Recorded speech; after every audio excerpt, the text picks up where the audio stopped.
ජේසු පිහිටයි මම ශරොන් අදත් ඔයගොල්ලොත් එක්ක එකතු වෙන්නේ House of Restoration International Church එකේ. මම සුපුරුදු පරිදි අදත් ඔයත් එක්ක වැදගත් පුංචි දෙයක් බෙදා ගන්න හිතුවා. මම අද ඔයගොල්ලොත් එක්ක කතා කරන්න යන්නේ අහසේ රජු ගැන. මේක ඔයගොල්ලෝ දන්නවා. බයිබලයේ මේ සතා ගැන ඕන තරම් කතා කරනවා. අද මම කතා කරන්න යන්නේ රාජාලිය ගැන. අපි බලමු ස්වාමින් වහන්සේ අපේ ජීවිතේට මේ රාජාලියගේ මොකද්ද උගන්වන්න හදන පාඩම කියලා. ඔයාගේ සැබෑ ජීවිතේ රාජාලිය ඕන තරම් දැකලා ඇති. නමුත් සමහරක් වෙලාවට හිතලා නැතුව ඇති මේ අනර්ග කුරුල්ලගේ ඒ ජීවිතේ මගේ වාගේ ජීවිතේට කෙතරම් පාඩමක් තියෙද ඉගෙන ගන්න කියලා. හරිද? අපි දැන් බලමු. ඇත්තටම රාජාලිය කියන්නේ අවුරුදු 70ක් විතර ජීවිත කාලයක් තියෙන සතෙක්. නමුත් රාජාලිය අවුරුදු 40ක් වෙනකොට එයා තීන්දුව කරන්න ඕනේ. එයා තීරණාත්මක මොහොතකට පැමිණෙනවා එයාගේ ජීවිතේ. මම දැන් මැරෙනවද? එහෙම නැත්නම් ඉදිරියට ජීවත් වෙනවද කියලා. ඉතින් මමයි වයි මේ පොළවේ කාලය ගත කරන් යද්දි අපේ ජීවිතවලට ප්‍රශ්න එද්දි, කරදර එද්දි, අපි හිතන්නේ නැති දේවල් අපේ ජීවිතේට එකපාරට කඩාගෙන වැටෙද්දි සමහරක් වෙලාවට ඔයා මෙන්න මේ කියන තීරණයක් ඔයාගේ ජීවිතෙත් ගන්න මොහොතකට පැමිණෙනවා ඇති. මම දැන් මේ ප්‍රශ්නය තුලින් පලා යනවද? එහෙම නැත්නම් මගේ ජීවිතය තුලින් පලා යනවද? එහෙම නැත්නම් මම මේක අත්හරිනවද?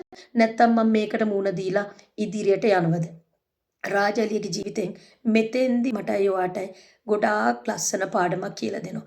මේ රාජාලියා අවුරුදු 40 වෙද්දී එයා කඳු මුදුනකට ගිහිල්ලා පියාඹලා එයා කරන්නේ මොකද්ද? එයාගේ හොට ඇනලා කඩා ගන්නවා. එච්චර සවිමත් හොටක් ඒ කන්දේ කඳු මුදුනේ ගහලා කඩනකොට කොච්චර වේදනාවක් ඇද්ද? ඊට පස්සේ හොට කඩුවනට පස්සේ මස් ඇදල්ලක් ඇවිල්ලා අලුත් හොටක් වැඩෙනකන් එයා ඉවසීමෙන් යුතුව බලාගෙන ඉන්නවා. ඒ විතරක් නෙමෙයි. ඊට පස්සේ එයා මොනවද කරන්නේ? එයාගේ කකුල් වල තියෙන නියපොතු ටික කඩනවා. ඉතින් ඔයා දන්නවනේ අපේ නියපොත්තක් කැඩෙනකොට නියපොත්තක් ගැලවෙනකොට කොච්චර වේදනාවක් තියෙද කියලා. එතකොට මේක කොච්චර වේදනාකාරී ක්‍රියාවක්ද? එයා ඊට පස්සේ නියපොතුත් උගුල්ලලා දානවා. ලේ වැක්කිරෙනකම්. ඊට පස්සේ ඒකත් එනකන් එයා බලාගෙන ඉන්නවා. ඊට පස්සේ එයා මොනවද කරන්නේ? එයාගේ ඇලිලා තියෙන හැම පරණ පිහාටු එයාගේ අලුත් හොටෙන් ගලවලා එළියට ඇදලා දානවා. පිහාටු මස් වලින් එළියට අදිනකොට කොච්චර වේදනාවක් තියෙද? මෙන්න මෙතෙන්දී ඒ හැම දේ තුලම ඒ රාජාලියා ඊටමත් ඉවසීමෙන් යුතුව අලුත් මස් ටික වැවිලා අලුත් හොටක් එනකන් අලුත් නියපොතු වෙනකන් අලුත් පිහාටු වෙනකන් එයා ඊටාම ඉවසීමෙන් ඒ කඳු මුදුනට වෙලා බලාගෙන ඉන්නවා. එයා තනි වෙලා තමයි ඒ process එකේ යන්නේ. ඉතින් ඔයාටයි මටයි ජීවිතේ ප්‍රශ්න එනකොට ඔයාට හිතෙනවා තනිකම. ඔයාට දැනෙනවා පාළුව. කමක් නැහැ. මේ වෙලාවේදී ඔයා රාජාලියගෙන් මෙන්න මේ පාඩම ඉගෙන ගන්න. ඒ වෙලාවේදී ඔයා දෙවියන් වහන්සේත් එක්ක එකතු වෙලා ස්වාමින් වහන්සේත් එක්ක ඔයාගේ මේ ප්‍රශ්නෙට පිළිතුරු හොයන්න. මොකද යෙසාය 40:31 පදේ මෙන්න මෙහෙම කියනවා. නුමුත් ස්වාමින් වහන්සේ ගැන බලා සිටින්නෝ තමුන්ගේ සවිය අලුත් කර ගන්නෝය. ඔව්හු රාජාලින් මෙන් පියඹා නගින්නෝය. ඔව්හු දුවන්නෝය. එහෙත් වෙහෙස නොවේති. ඔව්හු ඇවිදින්නෝය. එහෙත් ක්ලාන්ත නොවේති. එහෙනම් මම දුවලා හති නොවෙට ඉන්නනම් ඇවිද්දට මහන්සි නොවි ඉන්නනම් ක්ලාන්ත නොවි ඉන්නනම් මං කවුරු දෙසද බලන්න ඕන? ජේසුස් වහන්සේ දෙස. ජේසුස් වහන්සේ දෙස බලාගෙන ඔයාගේ ප්‍රශ්නයට උත්තරය සෙව්වොත් විතරයිලු ඔයා වෙහෙස නොවන්නේ, ක්ලාන්ත නොවන්නේ. ඒ වගේම ස්වාමින් වහන්සේ දෙස බලාගෙන ඉඳගෙන ප්‍රශ්නෙට උත්තර සෙව්වොත් විතරයිලු ඔයා මොනවාද කරගන්නේ? ඔයා රාජාලියෙක් මෙන් මොකද්ද වෙන්නේ? පියඹා නැගලා සවිය අලුත් කරගන්න. ඉතින් මේ ප්‍රශ්නේ එනකොට ඔයාට හිතෙන්න බලවන් මේ ප්‍රශ්නේ ආවේ මාව වටන්න. මේ ප්‍රශ්නේ ආවේ මාව යට කරන්න. මේ ප්‍රශ්නේ ආවේ නේද? මාව පුළුවන් තරම් දුර්වල කරන්න. නැහැ. මෙතන මේ ප්‍රශ්නේ ඔයාගේ ජීවිතේට ආවේ ඔයා ඉන්න තැනින් ඔසවන්න කියලා ඔයා අනිවාර්යයෙන්ම මතක තබා ගන්න ඕන. මේක කිව්වට හරි අමාරුයි මේ process එක යද්දි.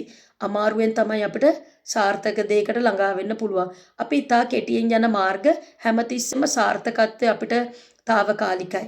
හැබැයි ඒක ඉක්මනින්ම නැති වෙලා යනවා. නමුත් අමාරු process එකක් තුලින් ගිහිල්ලා ඔයා එළියට එද්දි ඒක හරිම ශක්තිමත්. ඔයාට ඊට වඩා දේවල් දරා ගන්න අනිවාර්යයෙන්ම ස්වාමින් වහන්සේ ඔයාට කරුණාව දෙනවා. ඔයාට උදව් කරනවා. ඒ වගේම බලන්න මේ රාජාලිය කියන සතා කුණාටු එද්දි නේද? පැනලා යන්නේ නැහැ. එයා කුණාටුවට ඉහළින් පියාස කරන සතෙක්. බලාකුල් වලට ඉහළින් පියාසර කරන සතෙක්. ඔයා දකින්නවනේ අනිත් හැම කුරුල්ලෙක්ම වර්ෂාවෙද්දි කුණාටු වෙද්දි ඒගොල්ලොන්ගේ ගෙවල් දොරවල් හොයාගෙන යාළගේ කූඩුව හොයාගෙන යනවා. හැබැයි රාජාලිය විතරයි මෙන්න මේ කුණාටුව තුල නොසැලී කුණාටුවට බය වෙන්නේ නැතුව කුණාටුවටත් ඉහළින් ගිහිල්ලා එයා පියාසර කරන්නේ. නේද? ඒ කුණාටුවත් එක්කම එයා තව එස වෙනවා. වලාකුළු වලට උඩින් එස වෙනවා. ඉතින් මේ ඔයාගේ ජීවිතේට කුණාටුවක් එද්දි ඔයා අනිවාර්යෙන් හිතන්න මේ කුණාටුව එන්නේ ඔයා ඔසවන්න. හැබැයි ඒ කුණාටුවේදී එස වෙන්න නම් ඒ කුණාටුවට පෙරදිලා, ඒ කුණාටුවට බය වෙලා, ඒ කුණාටුවේ විදිය දැකලා ඔයා හැංගවෙන්න නරකයි. පලා යන්න නරකයි. ඔයා එතන ශක්තිමත්ව ස්වාමින් වහන්සේත් එක්ක ජීවිතය ගොඩනගා ගන්න ඕන. ඒ වගේම තමයි ගීතාවලි 103:5 කියනවා අපිව අලුත් කරනවා කියලා. දැන් මම ඔයාලට කියවනේ රාජාලියා නේද? රාජාලියා ඒ වෙලාවට ගිහිල්ලා කඳු මුදුනට ගිහිල්ලා තනියෙන් ඉඳගෙන එයා ඒ වේදනාව තුල ඒ වේදනාව අත්දකින්න, ඒ වේදනාව විඳිනවා. හැබැයි ඒ වේදනාව විඳින්නේ මොකක් නිසාද? එයාට තව අවුරුදු 30ක් ජීවත් වෙන්න ඕන නිසා. එයා ඒක ගැන තමයි හිතන්නේ. ඉතින් ඔයා හිතන්න මේ ප්‍රශ්නයක් එද්දි ඔයාගේ ජීවිතේ මේ ප්‍රශ්නය සදාකාලික නැහැ. ප්‍රශ්නෙට එහා විශාල ආශිර්වාදයක් ඔයාට තියෙනවා. ඒ ආශිර්වාදය ගැන හිතන්න. ප්‍රශ්නේ ගැන නෙමෙයි ආශිර්වාදය ගැන හිතන්න. ප්‍රශ්නේ ගැන නෙමෙයි ප්‍රීතිය ගැන හිතන්න. ඔයාට ඒ තියෙන විශාල දෙන හිතලා ඔයා සන්තෝෂෙන් මේකට මුණ දෙන්න. මේක සන්තෝෂෙන් කිව්වට ඔයාට මිනිස්සෙක් නිසා අමාරු වෙන්න පුළුවන්. නමුත් ඔයා හිතුවොත් එදා රාජාලියට කුරුල්ලෙක් වෙලා මෙච්චර දෙයක් කරන්න පුළුවන් නම් ඒ රාජාලියට වඩා ස්වාමින් වහන්සේ ආවයි මාවයි ඊට වඩා අනර්ග ලෙස මවලා තිනවා. ඉතින් එහෙනම් ඒ රාජාලියට වඩා ඔයාටයි මටයි කොච්චර හිතන්න පුළුවන් වෙන්න ඕනද? කොච්චර ඉවසන්න වෙන්න පුළුවන් වෙන්න ඕනද? එතකොට ස්වාමින් වහන්සේ කියන ඔබගේ යෞවනය රාජාලියකුමෙන් අලුත් කරනවලු. නේද? එතකොට අලුත් පිහාටු එනවා, අලුත් හොටක් එනවා, අලුත් නියපොතු එනවා, අලුතෙන් ජවයක්, අලුතෙන් බලයක් ගොඩනැගිලා රාජාලියා නැවත අලුතෙන් එළියට එනවා. ඊට පස්සේ යෞවනකම අලුත් රාජාලියෙක්, තරුණ රාජාලියෙක් වගේ එයා ඊට පස්සේ හට ගෑනවා. ඉතින් අන්න ඒකයි ප්‍රශ්නය තුල යද්දී ඔයා නැවත එද්දී ඒ තුල ගොඩනැගිලා එද්දී ඔයාගේ තරුණකම රාජාලියෙක් මෙන් අලුත් වෙනවා කියලා ස්වාමින් වහන්සේ කියනවා. ඒ වගේම බලන්න රාජාලිය නිරන්තරයෙන්ම වාසය කරන්නේ උසස් ස්ථානයක. යෝබ් 39:27-29 කියනවා රාජාලියා කඳු මුදුනේ කැදැල්ල සාද. නේද? එයා ගිහිල්ලා කඳු මුදුනකම තමයි යාගේ කැදැල්ල සාදන්න ඕන. ඉතින් මෙතෙන්දී ඔයයි මමයි මගේ කැදැල්ල මගේ ගෙය හදන්න ඕන දෙවියන් වහන්සේගේ අභිමුඛයේ. දෙවියන් වහන්සේ තමයි අපේ අත්තිවාරම වෙන්න ඕන. නේද? බයිබලයේ තියෙනවනේ වැලි මත ගයක් හැදුවොත් ඒක කැඩලා යනවා. නේද? ඔයා ශක්තිමත් ඒ අත්තිවාරම ස්වාමින් වහන්සේ ගල නැමැති ස්වාමින් වහන්සේ මත ඔයාගේ ගේ හදනවනම් ඒක කඩාගෙන වැටෙන්නේ නැහැ. ඒක නිසා ඔයා කරන හැම දෙයක්ම ස්වාමින් වහන්සේගේ අභිමුඛයේ ගොඩනගන්න කියලා මම මේ වෙලාවේ ඔයාලට මතක් කරනවා. ඒ වගේම රාජාලිය දුර සිටම යාගේ ගොදුර දකිනවා. නේද?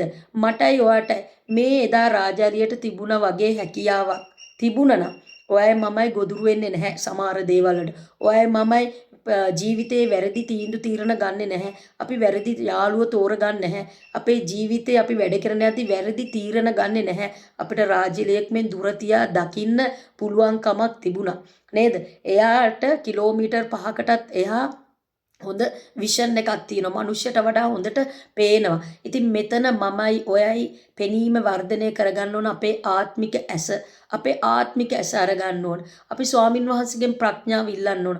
දුර තියා දේවල් මට දැනගන්න පුළුවන් ප්‍රඥාව මම ඉල්ලන්න ඕන මේ රාජාලියෙක් වගේ. නේද? ස්වාමින් වහන්සේගෙන් ඉල්ලන්න අනිවාර්යෙන්ම ඔයාට ඒක ලැබෙනවා. රාජාලියට ඉතා තියුණු ඇස් තියෙනවා. අපිට ඇස් තිබුණට අපේ ඇස් තියුණු නැහැ.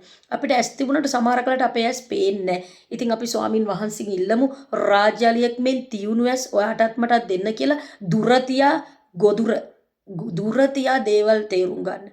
දුර තියා ළඟට ඇවිල්ලා විනාශ වෙන්න කලින් දුර තියා ඒවා අඳුර ගන්න පුළුවන් ඒ බුද්ධිය, ඒ ප්‍රඥාව, ඒ ඥානය දෙන්න කියලා දෙවියන් වහන්සේ තුල යන. ඒ වගේම තමයි අපි බුද්ධිමත් වෙන්න ඕන, අපි ප්‍රඥාවන්ත වෙන්න ඕන. ලෝකයේ දේවල් ඉල්ලන්න නෙමෙයි. ස්වාමින් වහන්සේ මතෙව් 6:33 කියනවා පළමුව දෙවියන් වහන්සේගේ රාජ්‍ය සොයන්න අනිත් සියල්ල නුඹට දෙනවා කියලා.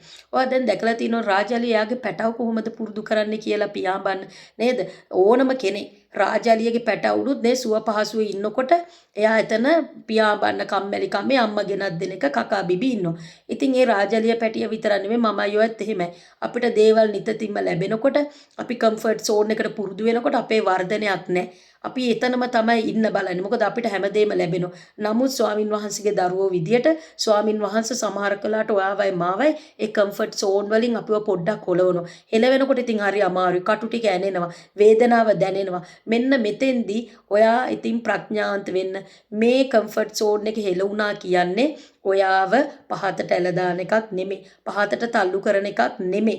මෙතන ස්වාමින් වහන්සේ ඔයාට උගන්වන්න යන්නේ යම් කිසි දෙයක්. ඔයාගේ වර්ධනයක් ස්වාමින් වහන්සේ මේ කූඩුව හොල්ලලා බලලා ඔයාට ඔයාගේ යම් කිසි අඩුපාඩුවක් වෙන්න පුළුවන්. ඔයාව තව තලයකට ඔසවන්න වෙන්න පුළුවන්. ඔයාව වර්ධනයට ගෙනියන්න ඕන නිසා ස්වාමින් වහන්සේ ඔයාගේ මේ කම්ෆර්ට් සෝන් එක හෙලවීමක් කරන්න පුළුවන්. ඒ වෙලාවට ඔයා ඒකෙන් අධෛර්යමත් වෙන්න එපා. ඔයා හිතන්න ස්වාමින් වහන්සේ ඔයාව වර්ධනය කරන process එක තමයි දැන් මේ ඉන්නේ කියලා. ද්විතීය කතාවේ 32:11 නේද? ස්වාමින් වහන්සේ බයිබලයේ කියන රාජාලින් තම පැටවුන් පියාසෙර කිරීමට උගන්වන්නක් මෙන් සුව පහසුවෙන් ගෙන යන්නේ අපව වර්ධනය කිරීමට. ඉතින් ඒක නිසා මේ වෙලාවේ යම් සුව පහසුකමක් ඔයාගේ ජීවිතේ නැති වෙලා තියෙද අඩු වෙලා තියෙද යම් ප්‍රශ්න තුල යනවද ඔයා ඒකට සැලෙන්න එපා. මේ තුල ස්වාමින් වහන්සේ ඔයාගේ ජීවිතේ කරන්නේ මොකද්ද කියන එක පොඩ්ඩක් හිතලා බලන්න. ඒ වගේම තමයි රාජාලිය හරිම ඉවසිලිවන්ත සතේ නේද? රාජාලිය කිසිම වෙලාවක ඉක්මන් වෙන්නේ නැහැ. එයා ඒ ගොදුර දිහා නේද උඩ අහසේ ඉඳගෙන එක එල්ලේ බලාගෙන ඉන්න. ඔයාට කිසිම හදිසියක් නැහැ. එයා වටේ බාධාවල් ගැන හිතන්නේ ඒ ගොදුරේ ප්‍රමාණය හිතන්නෙත් නැහැ. එයාට ඉලක්කයක් විතරයි. ගොදුර එයාට වඩා ලොකුද පොඩිද අල්ලගන්න පුළුවන්ද මේ ප්‍රශ්න කිසි දෙයක් හිතන්න. එයා හිතන්නෙම එයා ඒ ගොදුර දැහ ගන්නවා කියලා. ඉතින් ඔයාගේ ජීවිතේ යම් ඉලක්ක තියෙනවා. ඒ ඉලක්ක ධාර්මිෂ්ඨක ඉලක්කන නේද? ඔයා ඒක නොසෙල්වි ඔයාගේ වටේ පිටේ කිසිම දෙයක් බලන්න නැතුව ඒ ඉලක්කේ දෙස රාජාලියෙක් මෙන් බලන්න කියලා අද ඉගෙන ගන්න කියලා මම ඕගොල්ලොන්ට මේ කතාවෙන් තවත් මතක් කරනවා. ඒ වගේම තමයි හේබ්‍රු 12:2 කියනවා අපගේ ඇදහිල්ලේ ආරම්භකයා හා සම්පූර්ණ කරන්නා වන ජේසුස් වහන්සේ දෙස බලා සිටිමු වීරෙඳු. එහෙනම් මගේ ඔයාගේ ඉලක්කය වෙන්න ඕන මොකද්ද? දෙවියන් වහන්සේ. මම කරන හැම වැඩේම මගේ ඉලක්කය වෙන්න ඕන දෙවියන් වහන්සේ. මම කරන්න යන හැම දෙයකම මගේ ඉලක්කය වෙන්න ඕන දෙවියන් වහන්සේ. එතකොට ඒ ස්වාමින් වහන්සේ ඔයාව දකින්නවා. ස්වාමින් වහන්සේ ඔයාට අනිවාර්යෙන් ඒ ඉලක්කයට යන්න උදව් කරනවා, උපකාර කරනවා. ආමේන්. ඒ වගේම නික්මයාමේ 19:4 කියනවා මම ඔබ රාජාලින්ගේ පියාපත් මත ඔසවා මා වෙත ගෙනාවෙමි. දෙවියන් වහන්සේ තමන්ගේ සෙනග ආරක්ෂා කරන හැටි තමයි කියන ඕනම අනතුරකින් ස්වාමින් වහන්සේ ඔයාවයි මාවයි ආරක්ෂා කරනවා. ඉතින් අය දෙවියන් වහන්සේ විශ්වාස කරන්න. ඒ වගේම ස්වාමින් වහන්සේ නේද? ඔයා හැමතිස්සෙම දෙවියන් වහන්සේත් එක්ක ඉහළ ආසේ පියාඹන්න උත්සාහ කරන්න. ඒ වගේම ඔයාගේ ජීවිතේට ළඟට එන මිනිස්සු හොඳට අඳුන ගන්න. මේක අපිට ටිකක් තේරෙන්න වෙලා ගියා තමයි. නමුත් ඔයා තාම පරක්කුයි කියලා හිතන්න එපා. අද හරි මේ වචනේ ඇහෙනවනම් ඔයාගේ ළඟට එන මිනිස්සු ඔයාව කකුලෙන් ඇදලා පල්ලෙහාට දාන අයද, ඔයාව ගොඩ නගන්නේ නැතුව ඔයාව විනාශයට ගෙනියන අයද, ඔයාට මානසික කාරණා පෙන්නලා දෙමින් ඒවට රුචිකත්වය වැඩි කරන අයද, එහෙනම් ඒ කට්ටියගෙන් ඔයා ඈත් වෙන්න. ඔයාව ගොඩනගන ඔයාට දෙවියන් වහන්සේ එක්ක ජීවිතේ ගත කරන්න කියලා දෙන ස්වාමින් වහන්සේව මඟ පෙන්වන කෙනෙක් නම් බය නැතුව ඔයා එයා ජීවිතයට එක් කරගන්න. ඉතින් අපි රාජාලියා කවදාවත් රාජාලියට ගැලපෙන්නේ නැති අයත් එක්ක ආශ්‍රයක් නැහැ. රාජාලිය පුංචි කුරුල්ලොත් එක්ක පියාඹන්නේ නේද? ගේ කුරුල්ලොත් එක්ක පියාඹන්නේ. එයා පියාඹුවත් පියාඹන්නේ තනියෙන්. පියාඹුවත් පියාඹන්නේ රාජාලිය.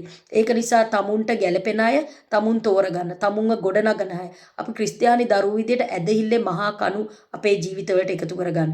එතකොට ඔයාට ඔයාගේ ජීවිතේ ඉදිරියට ගෙනියන්න ලේසි වෙනවා ඒගොල්ලොන්ගේ ඒ අත්දැකීම් එක්ක.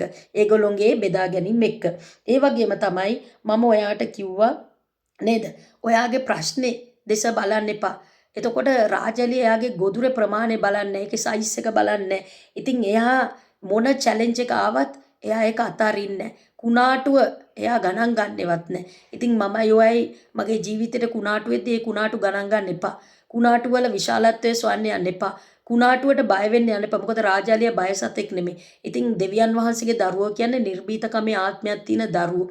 ප්‍රේමෙන් යුතු දරුවෝ, බලයෙන් යුතු දරුවෝ, නිර්භීතකමේ දරුවෝ. එහෙනම් ඒක ඔයා සිහි කරන්න. ඔයා කාගේ දරුවෙක්ද? ඔයා දෙවියන් වහන්සේගේ දරුවෙක්. ඉතින් ඒ රාජාලිය එදා එච්චර නිර්භීත නම් මමයි ඔයයි ඊට වඩා කොච්චර නිර්භීතකමක් මගේ ඔයාගේ ඇතුළාන්තය ඇති කරගන්න ඕනද මේ විවිධ දේවල් වලට අපි මේ පොළොව තුළ මුහුණ දෙද්දි. ඉතින් එතකොට රාජාලියා මතක තියාගන්න. ඒ වගේම තමයි රාජාලියා හැමතිස්සෙම චැලෙන්ජස් වලට කැමති. ඒකනේ යා කුණාටු වෙනකම් බලාගෙන ඉන්නේ. අපි මොනවද කරන්නේ? කුණාටුවක් එන්නේ නැති වෙන තමයි අපි ප්‍රාර්ථනා කරන්නේ. ප්‍රශ්නයක් එන්නේ නැති වෙන තමයි අපි ප්‍රාර්ථනා කරන්නේ. අපි බලන්නේ කම්ෆර්ට් සෝන් වලින්. හැබැයි ඒ කම්ෆර්ට් සෝන් වල කවදාවත් ඔයාව වර්ධනයක් වෙන්නේ නැහැ. ඔයා බලන්න ගඟක් ගලනකොට ඒ ගල් අතරින් ගලාගෙන යනකොට නේද ඒක ගිහිල්ලා හොඳට නේද? හොඳට හැදිලා ගලාගෙන ලස්සනට යන්නේ. එතකොට පාසි ඒ ගල්වල උනත් පාසි බැඳෙන්නේ නැහැ. නේද? මොකද ඒ ගඟේ සැරට ඒ ගල් පෙරලා යනවා නේද? ඒ වගේම ඔයා පෙරලෙන්න තමයි ඔයාගේ පාසි බැඳිලා තියෙනව ගැලවෙන්නේ. ඔයාගේ අනවශ්‍යව ගැලවෙන්නේ. සමහරක් වෙලාවට මේ වෙලාවේදී ඔයාගේ ජීවිතේ ඔයාගේ පරණ පුරුදු ඇති. සමහර අය ඔයාගේ බෑඩ් මෙමරිස් ඇති. ඔයාගේ ජීවිතේ වත් එක්ක එකට ඉඳලා ඒ මිනිස්සුන්ගේ ඒ මෙමරිස් නිසා මතකයන් නිසා ඔයාට ඉස්සරහට යා ගන්න බැරුව ඇති. මේ හැම පරණ දෙයක්ම ඔයා අමතක කරන්න.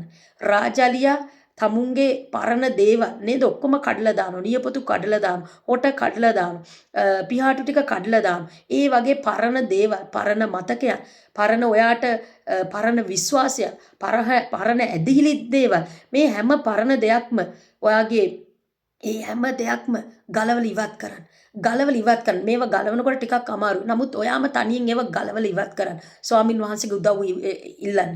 ගලවලා ඉවත් කරන්න. එතකොට තමයි ඔයාට අලුත් දේ පේන්නේ.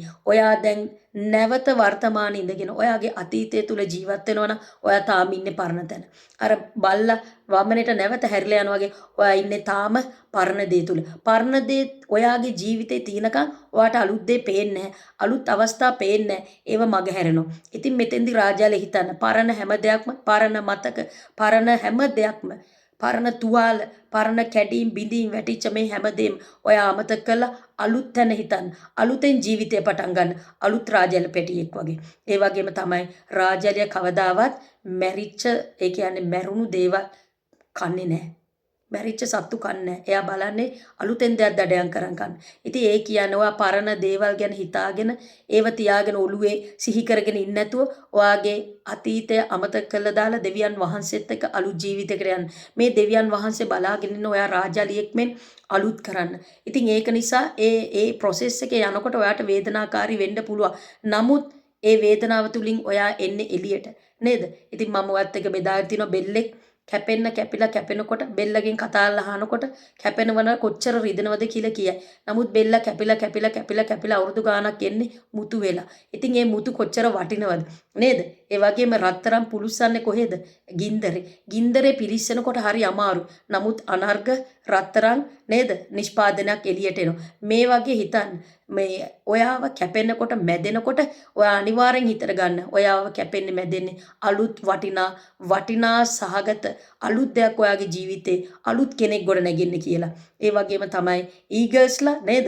එයාගේ අම්මා මොනවාද කරන්නේ? කූඩුවෙන් පල්ලෙහාට දානවා. ඇයි කූඩුවෙන් පල්ලෙහාට? අම්මා මේ කූඩුවෙන් පල්ලෙහාට දාන හිතක් පපුවක් නැතුවද? නෑ හිතක් පපුවක් තියෙනවා. හැබැයි එයා ඒ දරුවා හදන්න ඕන. ජීවිතේ ප්‍රශ්න වලට අභියෝගකට මුහුණ දෙන්න පුළුවන් වෙන්න ඕන. අන්න ඒක තමයි ඒ කරන්නේ. ඉතින් ඒක නිසා මගේ දෙවියන් වහන්සේත් ඉදිරියට එන විශාල දේවල් ඔයාට බාර දෙන්න නම් මේ පොඩි දේවල් ඔයා සැලෙනවා නම් පොඩි දේවල් වලින් ඔයා අධෛර්යමත් වෙනවා නම් ඔයාට විශාල දේවල් බාර දෙන්න බැරි වෙනවා. ඒක නිසා ඔයා මතක තියාගන්න ඔයාව සකස් කිරීම, ඔයාව පුහුණු කිරීමක් තමයි දෙවියන් වහන්සේ ඒ කරන්නේ. ඒක නිසා අනිවාර්යයෙන්ම ඔයා රාජාලියා මතක තියාගන්න රාජාලියගේ මෙන්ටැලිටි එක ඔළුවට ගන්න. ඒ සතාගෙන් අපිට උගන්වන පාඩම ඒක තමයි. ඉතින් ඒ රාජාලියෙක් මෙන් අලුත් වෙන්න ඕන නම් ඔයා මේ යම් කිසි ප්‍රශ්නයක් තුල මේ වෙලාවේ යනවනම් වේදනාව තුල යනවනම් ඔයා අනිවාර්යෙන් හිතන්න මේ රාජාලියෙක් මෙන් මාව ස්වාමින් වහන්සේ අලුත් කරන්න යන්නේ. රාජාලියෙක් මෙන් ඉහළින් ඉහළට පියාඹන්න තමයි ඔයාව සලස්සන්නේ. එතකොට මේ අද ප්‍රශ්නේ තුල ඔයා යද්දි ඊට වඩා විශාල කඳු පහු කරගෙන ඔයාට පියාඹගෙන ගිහිල්ලා ඒ නිදහස ඔයාට භුක්ති විඳින්න පුළුවන්. ආමේන්.